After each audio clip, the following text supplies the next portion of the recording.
आपने बांग्लादेश के अंदर हुए अत्याचार को देखा होगा। कांग्रेस मौन, समाजवादी पार्टी मौन, टीएमसी मौन, आरजेडी मौन, अन्य दल मौन। केवल भारतीय जनता पार्टी ने कहा था कि बांग्लादेश के हिंदुओं पे अत्याचार नहीं होना चाहिए। ये बांग्लादेश में हिंदू कौन है?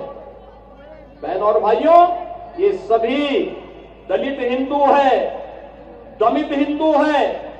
ये वहां पर रह गए हैं, लगातार उनकी संख्या कम हो रही है, लेकिन चूंकि वह पीड़ित हिंदू इनका वोट बैंक नहीं है, इसलिए उसके पक्ष में लोग आवाज नहीं उठाएंगे, उसके लिए नहीं बोलेंगे। आप पिछले एक सप्ताह से देख रहे होंगे, पिछले एक सप्ताह से आप पश्चिमी बंगाल के अंदर का नजारा देख रहे होंगे। पश्चिमी बंगाल के अंदर कैसे गरीबों को, दलित हिंदुओं को कैसे दंगों का शिकार बनाया जा रहा है। समाजवादी पार्टी मौन है, कांग्रेस मौन है, और ममता दीदी को ये दंगाई शांति दूत दिखाई दे रहे हैं। बहनों और भाइयों, ये शांति दूत नहीं, ये दंगाई है, और दंगाइयों का जवाब तो केवल डंडा हो सकता है। उनके लिए अपील काम नहीं करेगी, और उन दंगाइयों से सख्ती से निपटने का काम वहां पे किए जाने की आवश्यकता है, सख्ती से करने की आवश्यकता है। बहन और भाइयों, मैं आज आपसे यही कहने के लिए आया हूं आगरा में कि बाबा साहब का मिशन हर दलित, हर वंचित, हर गरीब को न्याय देने का रहा है। अन्याय चाहे वह बांग्लादेश के अंदर हो या पाकिस्तान के अंदर, या फिर किसी अन्य किसी भी स्थान पर, उसके खिलाफ आवाज उठनी चाहिए, अन्याय के खिलाफ आवाज उठनी चाहिए। ये बाबा साहब की प्रेरणा रही है। संगठित होकर के आवाज उठनी चाहिए, ये बाबा साहब की प्रेरणा रही है।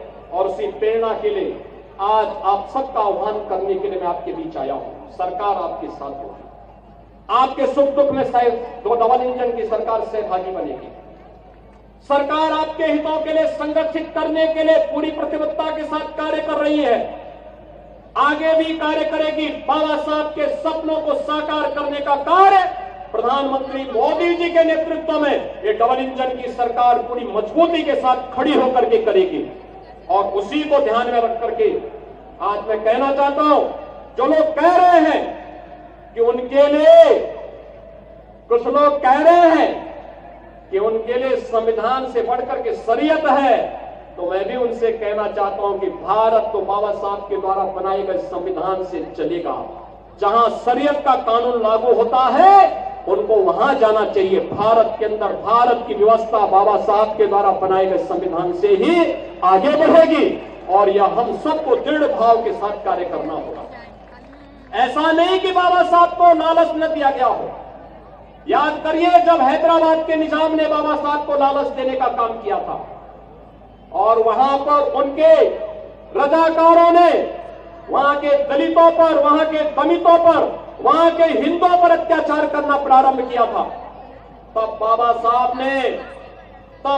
साहब ने बहुत स्पष्टता के साथ हैदराबाद रियासत से जुड़े हुए सभी दलितों को, वंचितों को और हिंदुओं को पत्र लिखा था, और उनका आह्वान किया था कि किसी भी हालत में निजाम के दबाव में आने की आवश्यकता नहीं। धर्मांतरण मत करना, इस्लाम मत स्वीकार करना, आवश्यकता पड़ती तो छोड़ करके महाराष्ट्र की तरफ आप आ जाइए, लेकिन इनके दबाव में काम मत करना। और बहनों और भाइयों, अंततः निजाम को भारत छोड़ करके भागना पड़ा। आज हैदराबाद रियासत भारत का हिस्सा बनी हुई है। बहनों और भाइयों, ऐसे ही जूनागढ़ का नवाब भी करता था। आज जूनागढ़ के नवाब को भी भारत छोड़ करके भागना पड़ा था।